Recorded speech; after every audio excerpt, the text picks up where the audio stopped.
موافق عادت جاهلیت کدام معصیت و گناه را که میکردی بانه گناه را دیگه نکنه. و قاتلوا المشرکین کافتا، جنگ کنی امرای مشرکا به عموم، به طریق عموم. کما یقاتلونکم کافه، مشرکوات جنگ میکنه امرای شما به طریق عموم. وعلموا بدانی ان الله، یقینا الله متعال مع المتقین، امرای متقین است. کسایی که تقوا میکنه آداب اسلامی را متعلق ماها رعایت میکنه، ایام جز تقواست و انسان به تقوا میکشانه. گپا در کجا است؟ ماها 12 ماه هست. در زمان جاهلیت هم 4 ماهی که الله متعال را ماهای احترام مینامه، در او زمان هم احترام امو ماها میشد. یعنی یک قانون عمومی بوده. قانونا 2 قسم می باشه، یکی تشریعی و یکی تکوینی. امی قانون تشریعی هم بود که الله مکلف کرده بود بندگان خدا که 4 ماه را قابل احترام بدانه. جنگ، جدل، تعارض مکمل دایی بند باشه. و تقدیرا هم همینطور آمده بود. مسلمان و کافر به این ما عقیده داشتن که امی رقم جنگ و جدل داشت نکنه. از همون خاطر کفار هم قاتل پدر خود نمیکشتن در این ماها. او 4 ماه کدام ماست؟ 3 ماه پی در پی. دیروزم گفتیم که یکی ذوالقعده، دیگه ذوالحجه و دیگه محرم است. 4م ماه رجب است که در بین شعبان و چی است؟ جماد الاخرى قرار داره. ایرم رجب مضر میگه. قبیله مضر خیلی زیاد احترام از این داشت. این ماه هم در جمله ماهای احترام بود. ماهای احترامی مانا که در او جنگ و جدل، تعارض، دیگه پا قطعا ناروا باشه. علت احترام 4 ماه چرا است؟ در دنیای طور قوم یا مملکتی نیست که ضرورت و نیاز به این نداشته باشه که روزای قابل تقدس احترام باشه که یکی دیگر تعارض نکنه. این روزا ضروری برای هر کس است. چرا؟ به خاطری که در همچون روزایی که یکی بالای دیگه تاخت و تاز و تعارض نمیکنه، تبادله افکار صورت میگیره. امو ضرورت هایی که در بین پیدا شده او را میتونه حل بسازه. از او خاطر هر 2 فریقی که در کدام جای زندگی داره، خصوصا زندگی متخاصم و متقابل، ضرورت به همچون روزا داره که نزد هر 2 طایفه قابل احترام باشه. امی 4 ماه هم نزد مسلمان ها و هم نزد کفار قابل احترام بود. اما کفار گرفتن در این ماها چیزی تغییرات و تبدلات آورد. الله متعال می تغییرات و تبدلات زیادت در کفر نامیده. چرا؟ تغییر دادن نظام الله زیادت در کفر است. کفر خو انکار از نظام الله است که هیچ قبول نداری. لیکن وقتی که یک نظام تو میگیری او را الله یک قسم وضع کرده، تو دیگه قسم تغییر میدی، راستی همی زیادت در کفر است. مشرکین امی کار در دست گرفتن. عرب مردم جنگی بود، همیشه نان و نفقی خدا از دست چور و چپاول ریگ پا به دست می آورد. از او خاطر وقتی که جنگبندی میعادش یا مدتش درازتر می شد، باز دیگه خیلی تنگ می آوردن، یکی دیگه خدا می خوردن. می گفتن باید آلی موقع زدن و کندن باشه. یک نفر به نام قلمس یاد میکنه. او می گفت که گپی مرد نمیشه، مردم ها می گفت که گپی رد نمیشه. وقتی که در مراسم حج می آمدن، از امی مردکت تقاضا میکرد که فلانی خان که گپی تیج میده نمیشه، امسال اعلان کو که امی 3 ماه پی در پی بودن گم شوه. چی مانا؟ امی حرمت ما را تغییر بیار، در دیگه طرف ببر. او می گفت که محرم مای حرمت بود، ما امسال سفر مای حرمت اعلان کرده ایم. محرم دیگه جنگ کردن آزاد نشود. باز دیگه سال می گفت که نه، امی ما را بیخی جدا کو که 2 ماه دیگه هم پی در پی است، ما توانمندی و حوصله نداریم که قبل شینیم. از او خاطر باز می گفت حرمت ماه ذوالحجه را انتقال دادم در چی؟ ربیع الاول. زمینه مساعد می شد برای کی؟ برای جنگجویا، برای چپاولگرا که حالی دیگه هر کار بکنه. لیکن این کار چی گپ داشت؟ تعجب است که یا از یک طرف رنگ دینی برش میداد که ما مخالفت دین نمی کنیم، یعنی احترام ایمان را داریم، از او خاطر چی است؟ لیکن تغییر در مقامش می آورد، در حالی که شکل دینیش همونطور باقی قابل احترام. ایمان را که تو محرم نامیدی یا ذوالحجه نامیدی، بس دیگه در اونجا نه جنگ است، نه جدل است، هر چیز هست. لیکن این شکل مذهبی را، رنگ مذهبی را برش داده او میکنه کارای غلط و حرامه. الله متعال امی کارواییش از این کفار زیادت در کفر نامیده. چرا؟ کفر خو بیخی این کار میکنه قرار نیست، اما این زیادت در کفری طور است که در تنظیمی که الله وضع کرده بود تغییر و تبدیل آورد. از این معلوم شد کدام چیزی را که الله وضع کرده و رسول الله وضع کرده تو تغییر و تبدیل دهش میاری، ای بسیار سخت گناه است. از عام گناه که بدعت خیلی سخت گناه است. چرا؟ به خاطر که بدعت مردم ثواب گفته کرده، در طول عمر از پیشش توبه نمیکنه، اما دیگه گناه یک روز در قلبش نرمی پیدا میشه، دستی رجوع به سوی الله متعال میکنه، توبهش قبول میشه. از او خاطر او بدعت خوش داره که مردم در او واقع باشه. تاسف در اینجاست که امروز ما آنقدر در بدعت ها پای ما بند شده که هر قدر کوشش میکنیم از بدعت برایم برآمده نمیتونیم، نه در توی، نه در مرده‌داری، نه در چیستا عبادات نماز که میایم حتما در بدعت واقع میشیم. مولای موحد میره مولا میشه، ولی مجبور است که اسقاط بکنه، ولی مجبور است دعا بعد از فرض یا سنت به هیئت اجتماعی بکنه، ولی مجبور است در ختمه امرای مردم بره، ولی مجبور است که کدام عملیه را مردم انجام میده یا انجام بده. دیگه این چی میشه؟ مرتکب همین بدعت میشه. پیش الله متعال بدعت قدر و قیمتی نداره، پیش رسول الله صلی الله علیه و سلم. آلی اینمی موضوع را الله متعال یادآور میشه که نه، ماها 12 ماه است، 4 ماهای حرمت است و شما در هیچ ماه هم تجاوز یا معصیت نکنه، کلش کل اوقاتی کیست؟ الله متعال است. اما آلی اختلاف دایست که آلا ماهای حرام فعلا هم قابل احترام و جنگ کردن دایش نارواست یعنی که منسوخ شده. علما مفسرین دو نظر داره، یک تعداد میگه او منسوخ شده. چرا؟ به خاطر که اینجا الله متعال امر کرده که وقاتلوا المشرکین کافتا، عموم، این عموم بالای عموم مردم هم دلالت میکنه، عمومی وقت هم دلالت میکنه، عمومی جای هم دلالت میکنه. از او خاطر در هر جای جنگ قطع شود. و بعد از امی جنگ هوازن جنگ طایف آمد که یک تعداد از زینمی قبیله بنی هوازن گریخته بودن، اونجا در طایف پناه برده بود. پیغمبر علیه السلام ما را تعقیب کرد، 14 روز یا 12 روز اونجا ادامه پیدا کرد جنگ، لیکن بدون نتیجه پیغمبر علیه السلام پس گشت. اونجا در محاصره بود و او در ماه ذوالقعده بود، چرا که جنگ هوازن در شوال شده بود و او در ذوالقعده بود. از او خاطر میگه اینا معلوم شد که جنگ جایز است. جواب این حدیث است که اینجا یک ابتدا است، ابتدا نارواست، لیکن این ادامه جنگ است که و ادامه جنگ به می سیستم شده بود. از او خاطر امی حرمت فعلا هم در ماها موجود است. اگر کسی سر تعرض میکنه جوابش میدی ولو که ماهای حرام باشه، لیکن ابتدای تعرض در این ماها تو نمیکنی. از او خاطر اکثریت علما قائل به است که این حکم فعلا چی است؟ درست است که چی بکنه؟ در 4 ماه دفاعا جنگ بکنه، تعرضا جنگ نکنه. اولی هم میگه امو حکم است. در ضمن ازی الله متعال اشاره به بعضی نکته های دیگه هم کرده. یک نکته است که بعد یک گفته که شما ظلم نکنه بالای نفسایتان. هیچ کس ظلم بالای نفس نمیکنه. یک آدم کار ده نمیگیره، در دست خود نمیزنه که دست خود انگشت خود قطع کنه. چرا الله میگه که سر نفسایتان ظلم نکنه؟ نرعایت کردن حدود الله انسان منجر به جنایت شدن، نعوذ بالله مرتکب جنایت، ای خود به خود نفسی تا پیش کده به جهنم. از او خاطر ظلم بالای نفس است. الله میگه شما در این ماها گناه نکنه که سبب قرب برای چی میشه؟ ظلم بالای نفس میشه و این کار نکنه.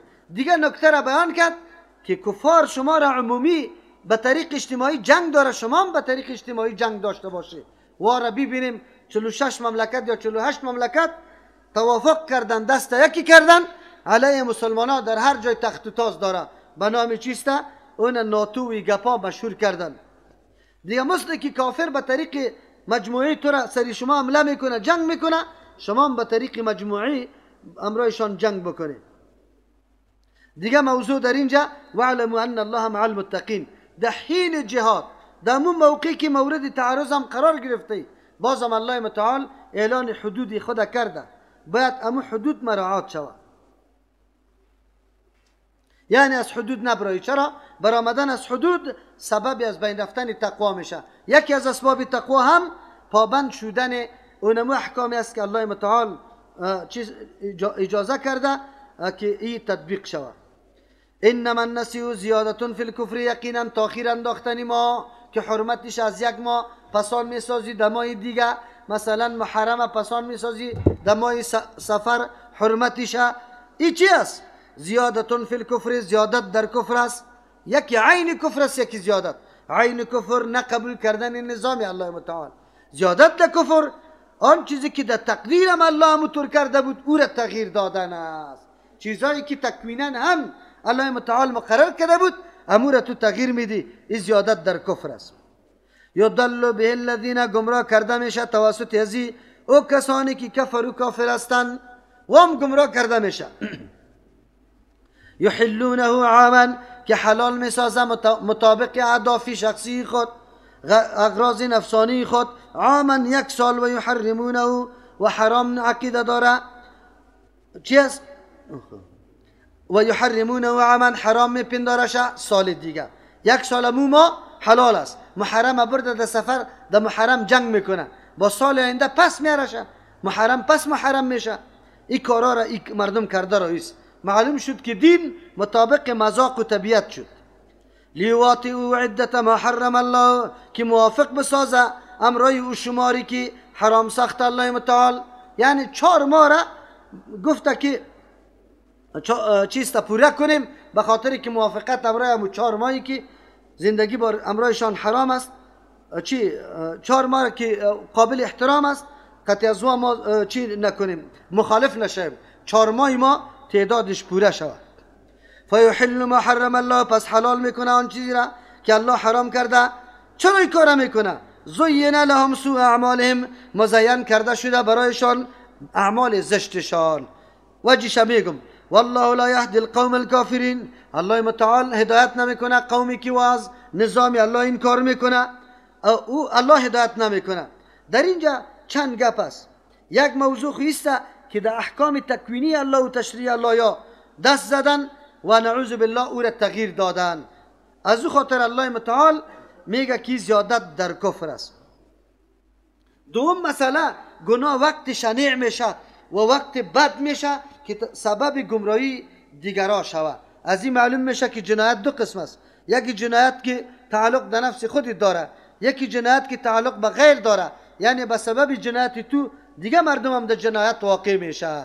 از همون خاطر صاحبای شبکه های تلویزیونی که سبب گمراه شدن مردم میشه و یاد گرفتن دخترها گرفتن با جوانا میشه از دست سریالای غلط، یا است که امو لباس هندوها یا از غربیا را که در اونجا یا نشان میده و سبا دختر مسلمان هم امو لباس اختیار میکنه، در این جنایت شریک است و این بر علاوه جنایت خودش دیگران هم به جنایت دعوت داده. جرمی از این سخت سنگین میشه. همچنان هرگاه یک عمل تو سبب گمراه شدن دیگران باشه دیگه جنایت تو خیلی زیاد میشه. پس کسانی که کارهای بدعت میکنه و دیگران را به نام دین تشویق میکنه، میلاد النبی را سرش برپا میکنه، خدا میره تقریر میکنه و به مردم امید بهانه را میده که سیرت رسول الله را در اینجا بیان نکنیم، کجا بیان کنیم. این سبب گمراهی مردم میشه. چرا ملا صاحب در مجلس میبینه میگه این رواسته. از همون خاطر است که امروز بزرگترین مانع برای دعوت ما کی شده؟ مردم برای ما میگه وای فلانی ملا در اینجا بودی کار کرده، عمل کردی و ملا را براتان دلیل پیش میکنه و این سبب چی است؟ منع گسترش عقیده حق است. از او خاطر الله این جنایت جرمش بالا به خاطر میگه که سبب گمراهی دیگران شده. 2 موضوع. 3 موضوع، تعجب ده است که شما را پوره میکنه که 4 ماه لیکن حقیقت نظر نمیکنه. معلوم شد که به نزد الله این طوری سخن سخت زشت است که عدد تکمیل میکنی به خاطر که موضوع دین است، اما اصل روح و حقیقت لحاظ نمیکنی. این گپ خیلی غلط است. مطابق این گپ عالی در بین مسلمانای ما کدام عمل همینطور است که ظاهرش تکمیل شود حقیقتش نه. تراویح ما و شماست. تراویح 20 رکعت تکمیل میکنه مردم، میکنه نمیکنه؟ خامخا 20 رکعت میخونه. اما حقیقت و روح نماز دو نماز است نیست. چرا نیست؟ ملا صاحب به مجردی که مقتدیاش خبی از اون نیت دی زبانی میکنه، بازش وسواسی است که یک دفعه نیت کرد باز اعلام میکنه دستای خدا، باز شروع میکنه. بیچارگک تو که نیت بسته میکنه، ملا امام در کجا رسیده؟ در رکوع. ور خطا میشه، نیتم خوب نمیشه، خو الله اکبر میگه. با مجردی که در رکوع میده و بیچاره امام در قوم بازش در قومه بالا میشه، بازش طلوع میره همونطور طرفی سجده. این مردکه رای خدا گم میکنه. چی میکنه؟ رای خدا گم میکنه. در آخر باز ملا صاحب میگه او ملا صاحب من سبحانك اللهم را خواندن، این سوره فاتحه خواندن خب پیش از یا نیست. سبحانك اللهم پیش از یا خیلی اهمیت داره. میگه او را خواندن نتونستم. سبحان ربی العظیم چند مرتبه؟ 3 مرتبه پوره کردن نتونستم. گفته تحیاتم هم خلاص نشد. مولوی صاحب که تو سلام گشتاندی. چی برش میگه ملا صاحب؟ پروا نداره. پروا فیحل ما حرم الله، حلال میسازه آن چیزی را که الله حرام کرده. چیزی را که الله حرام کرده یا حلال میسازه. حلال ساخته یا نه؟ در یک جای برای ما نشان بده که پیغمبر نماز به درود و دعا در قاعده خوانده باشه، به تسبیحات خوانده باشه، به سبحانك اللهم خوانده باشه، به الحمدلله خوانده باشه و در یک جای پیغمبر امیر رقم نمازی کی خوانده باشه. حدیث مسیح و صلات شما شنیده که تنها صحابی لحاظ قومه را زیاد نمیکنه، جلسه را زیاد نمیکنه، 3 مرتبه پس امر میکنه که چی بکنه؟ نماز بخوانه. امروز مولوی صاحب چطور شده؟ آیاتای قرآن کریم برای کیسته؟ با آن چیزی که ثابت است او را تو میگیری نعوذ بالله این طرف میکنی، این طرف میکنه و نمیکنه. روح عبادت وجود نداره، شمار تکمیل میکنه. شمار 20 رکعت تکمیل میکنه. حالی عجیب است. چرا این کار میکنه؟ الله بیان میکنه علت اصلی ازیره زین لهم، مزین کرده شده، خوب معلوم کرده شده، لهم برای از یا سوء اعمالهم، بد اعمالشان، عمل بدشان برایشان خوب معلوم میشه، مزین کرده شده. برای مردم ما همینطور مزین نشده. ختم داره، ختم 3 شوه ختم دارن. مردم جمع شده آینده مسجد در سرکم جای نمیشه، جوانام آمده، پیرام آمده، زد و خورد است، زدن و کندن در مسجد است.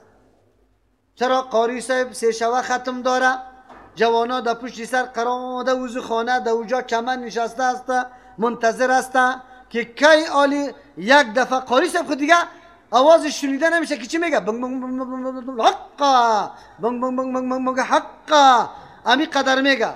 باز دم آخر یک کمی سیلو میشه، درب بیدو میشه، در رکوع میروند. توهین قرآن کریم است، اهانت قرآن کریم است. اون امو سازنده نیست. امو سازنده که شعر خود میگه باور به الله بکو، اگر نغمهش خراب کنه، اگر لهجهش خراب بکنه، اگر تیز بگویه، امو سازیشه، امو زمزمهش خوب به وزن میگه نمیگه، بلکه بسیار کوشش میکنه که مقبول شوه، که مردم گیرویده شوه. اما تو عالم، تو قاری، سر کتاب الله کدام رشخند نبود که زدی؟ کدام گپ نبود که تو کردی؟ تو اهالی مسجد شبی ختم تیار میشه، شیرینک است، میوه است، اینجا این مردم آمده که ختم است. کدام ختم؟ تو را به الله قسم ختم کردی؟ تو خونجا نشسته بودی. بسته 30 جزء قرآن کریم ختم میشه، یک نفر یک قطره اشکش نمیریزه. چرا؟ توتی جان است، توتی جان. خوش هستن ما ختم کردیم. نکنی سر دین الله استهزا نکنی. مشرکین مکه همی کار میکنه، الله مزمتش بیان میکنه که مشرک است. اگر تو مسلمانی توری کار را میکنی، حلال حرام حلال میسازی، با مقتدیت میگی پروا نداره. قسم بده بگو رسول الله نماز نفل درود درست خونده یا نماز فرض کدام میشه؟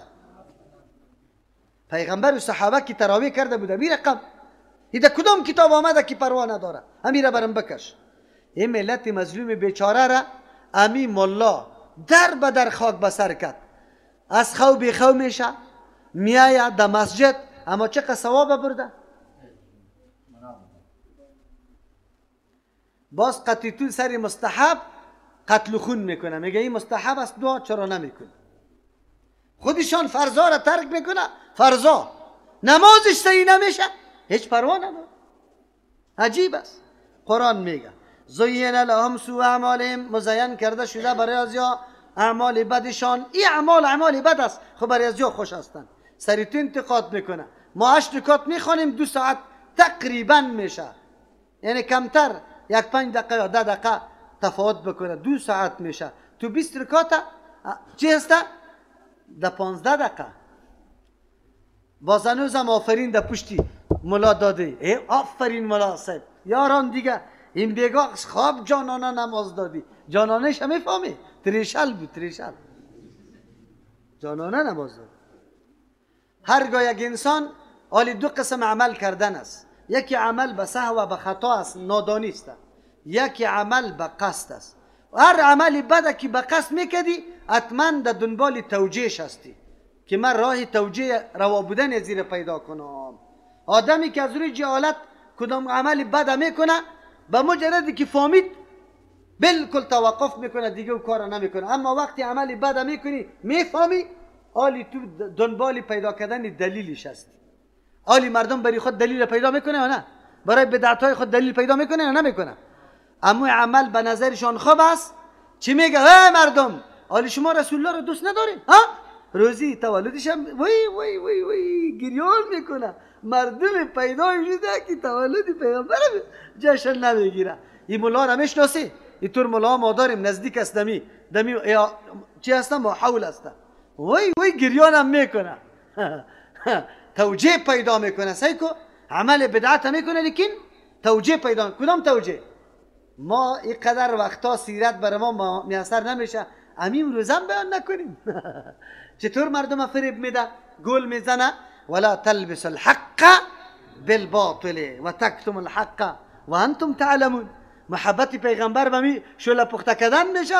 ها که اورام ملا صاحب باز صدا میکنه ای ملا وکیل یک جای شیشته کله پیشه که بری از یا روان کن بخورشه.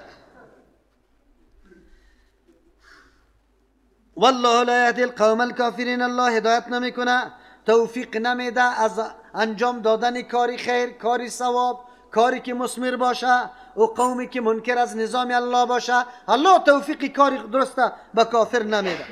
یا ایها الذین آمنو، ای کسانی که ایمان آورده، ما لکم اذا قیل لکم، چی شده شما را وقتی که براتان گفته میشه انفروا برای فی سبیل الله، در راه الله، اثاقلتم الى الارض، سنگینی میکنه، سست میشوه بسوی زمین، ارادیتم بالحیات الدنیا، آیا شما راضی شده به زندگی دنیا، من الاخرت، در بدل آخرت. فما متاع الحیات الدنیا، نیست متاع آن چیزی که نفع گرفته میشه از اسباب دنیا، فی الاخرت، در مقابل آخرت، الا قلیل، مگر خیلی کم. نکو تبا نکو خدا. الا تنفروا، اگر نبرای شما در راه الله برای مجاهده، یعذبکم عذابا الیما، عذاب میده شما را الله عذابی دردناک. یکی و یستبدل قوما، عوض شما میاره الله متعال قومی دیگری را غیرکم که مغایر شما باشه، امی مثل شما و انسان ها باشه که صفتش تغییر کرده باشه. ولا تضروه شیئا، به ترک جهاد شما ضرر رسانده نمیتونی به دین الله هیچ چیزی را. والله علی کل شیء قدیر، الله به هر چیز قدرت داره، میتونه بدون شما دین خود غالب بسازه، لیکن شما مورد امتحان الله قرار گرفته. آیات را میشنوی؟ الله دعوت میده. چی دعوت میده؟ یا ایها الذین آمنو، مرحله و مرتبه ملامت کردن است. یا ایها الذین آمنو، کسانی که ایمان آورده، ایمان در قلب باشه باز جهاد نباشه، اردویش جزی لا ینفک است، جزی لا ینفک است. جهاد لازم قطعی ایمان است. الله از همون خاطر میگه ما لکم چی عذر است براتون، اذا قیل لکم زمانی که براتون گفته میشه انفروا فی سبیل الله بدست جمعی کلگی بره در راه الله، اثاقلتم شما میلان میکنه، سنگینی میکنه، سست میشه، الی الارض بسوی زمین،